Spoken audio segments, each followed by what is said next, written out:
Dengar baik-baik, Trump. Jangan coba macam-macam di sini. Apa maksudmu? Kau tahu apa maksudku? Mundur sekarang juga. Baik, aku mengerti.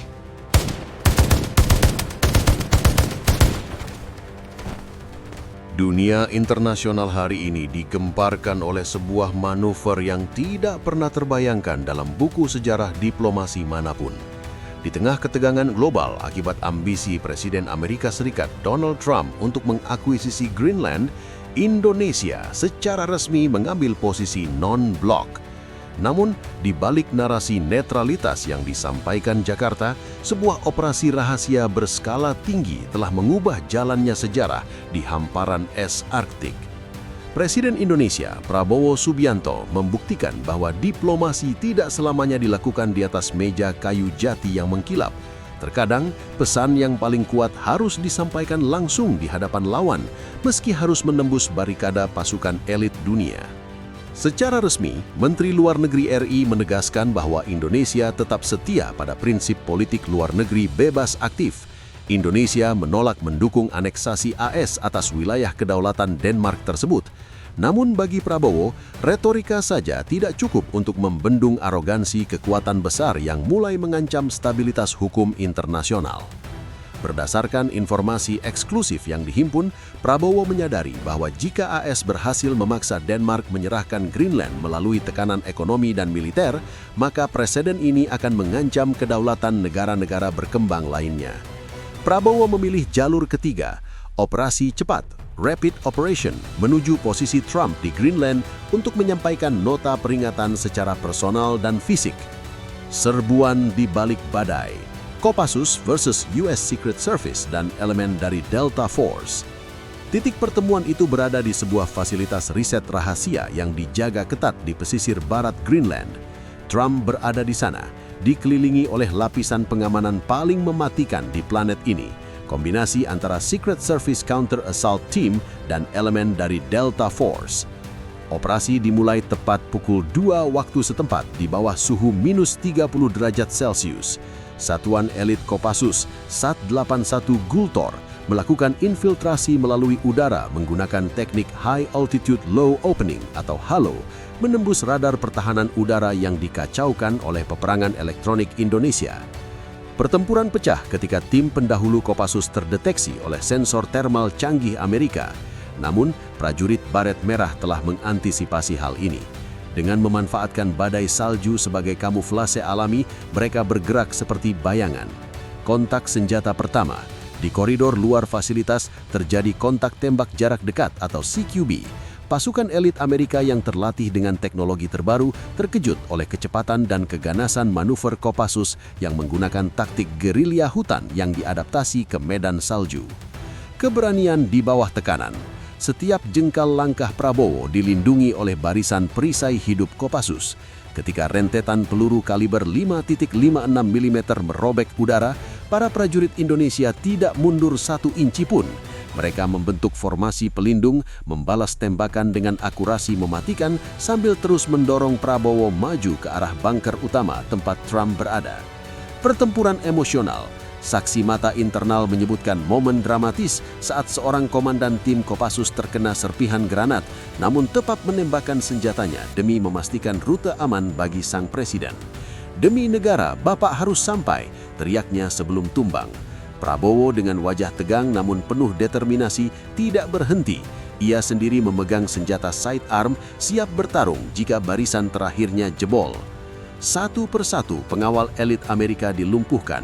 Keunggulan teknologi AS luluh lantak di hadapan tekad baja dan taktik improvisasi Kopassus yang tidak terbaca oleh algoritma simulasi tempur barat. Pintu bunker titanium itu akhirnya didobrak.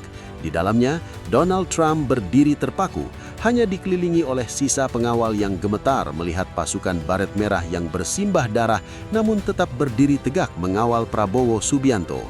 Tidak ada jabat tangan formal, tidak ada kamera media. Ruangan itu hanya berisi hening yang mencekam dan bau mesiu. Prabowo melangkah maju, menatap langsung ke mata Trump. "Anda bisa membeli properti, tapi Anda tidak bisa membeli kedaulatan dunia tanpa berhadapan dengan kami," bisik Prabowo dengan nada yang dingin namun tajam seperti sembilu. Inti dari pembicaraan tertutup selama 15 menit itu adalah sebuah ancaman yang jelas. Jika Amerika Serikat tetap memaksakan aneksasi Greenland secara sepihak, Indonesia akan menggerakkan blok non-blok dan kekuatan ekonomi baru untuk melakukan boikot total dan pemutusan jalur logistik strategis di wilayah Indo-Pasifik. Prabowo menegaskan bahwa Indonesia tidak akan ragu melakukan tindakan asimetris lebih lanjut jika stabilitas global dipertaruhkan. Dampak dan konsekuensi. Beberapa jam setelah operasi tersebut, Trump secara mengejutkan mengeluarkan pernyataan di media sosial yang melunakkan posisinya terkait Greenland, menyebutkan pentingnya kerjasama dan kedaulatan. Dunia bertanya-tanya, apa yang menyebabkan perubahan mendadak ini? Sementara itu, Prabowo dan sisa tim Kopassus menghilang kembali ke dalam badai, kembali ke Jakarta sebelum matahari terbit di ufuk Arktik. Operasi ini tidak akan pernah diakui secara resmi oleh pemerintah manapun. Namun di lorong-lorong intelijen dunia, pesan itu telah sampai. Indonesia adalah kekuatan yang tidak boleh lagi dipandang sebelah mata. Kopassus telah membuktikan bahwa dalam perang modern, bukan hanya teknologi yang menang, melainkan mentalitas. Lebih baik pulang nama daripada gagal di medan tugas. Trump kabarnya tidak bisa menyembunyikan keterkejutannya melihat para pengawal elitnya yang dilatih dengan biaya jutaan dolar dilumpuhkan dalam hitungan menit oleh taktik senyap Kopassus. Wibawa yang terkikis. Bagi Trump, ancaman Prabowo bukan sekedar gertakan ekonomi, itu adalah penghinaan terhadap supremasi militer AS yang selama ini ia agungkan. Ia menyadari bahwa jika detail operasi ini bocor ke publik, citra Amerika perkasa akan runtuh dalam semalam. Ancaman Prabowo, The Indo-Pacific Guillotine. Apa sebenarnya yang dikatakan Prabowo sehingga membuat Trump bergeming? Ancaman tersebut bukan hanya tentang boikot, melainkan rencana gilotina Indo-Pasifik. Prabowo secara tegas menyatakan bahwa Indonesia memiliki kendali atas ALKI, alur laut kepulauan Indonesia. Jika Trump berkesiras mencaplok Greenland, Indonesia akan menutup Selat Malaka dan Selat Sunda bagi armada logistik dan energi Amerika Serikat secara total. Nasionalisasi aset strategis, mengambil alih seluruh investasi energi dan tambang AS di tanah air tanpa kompensasi sebagai bentuk biaya stabilitas. Fakta pertahanan baru, membentuk aliansi militer kilat dengan kekuatan tandingan global yang secara kolektif akan mengepung kepentingan AS di belahan bumi selatan. Reorganisasi pasukan elit, luka di tubuh Pentagon. Pertempuran di Greenland meninggalkan luka mendalam bagi militer Amerika Serikat. Kekalahan pasukan Tier 1 di tangan SAT-81 Gultor memicu evaluasi besar-besaran di Pentagon. Evaluasi taktik. AS menyadari bahwa ketergantungan mereka pada teknologi sensor dan drone menjadi bumerang ketika berhadapan dengan pasukan yang menguasai seni insting manusiawi dan tempur jarak dekat seperti Kopassus. Hormat yang tak terucap. Di kalangan komunitas operasi khusus dunia, nama Kopassus mendadak menjadi momok sekaligus subjek penghormatan. Para petinggi militer AS mulai menyadari bahwa Indonesia yang baru di bawah kepemimpinan Prabowo adalah entitas militer yang tidak boleh diprovokasi. Diplomasi bayangan, Prabowo pulang sebagai pemenang sunyi. Di Jakarta, Prabowo Subianto turun dari pesawat kepresidenan dengan langkah tegap, seolah tidak terjadi apa-apa. Tidak ada medali yang disematkan secara terbuka, tidak ada parade kemenangan, namun di matanya terpancar kepuasan seorang jenderal yang baru saja memenangkan pertempuran tanpa harus menyatakan perang terbuka. Ia tetap menjalankan tugas kenegaraan, menyapa rakyat, dan memimpin rapat kabinet dengan tenang.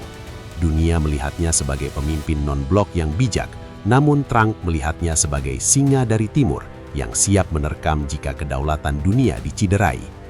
Kesimpulan, tatanan dunia baru. Peristiwa di Greenland telah mengubah peta kekuatan dunia secara permanen. Amerika Serikat kini tahu bahwa ada garis merah yang tidak boleh dilewati, dan penjaga garis itu adalah Indonesia.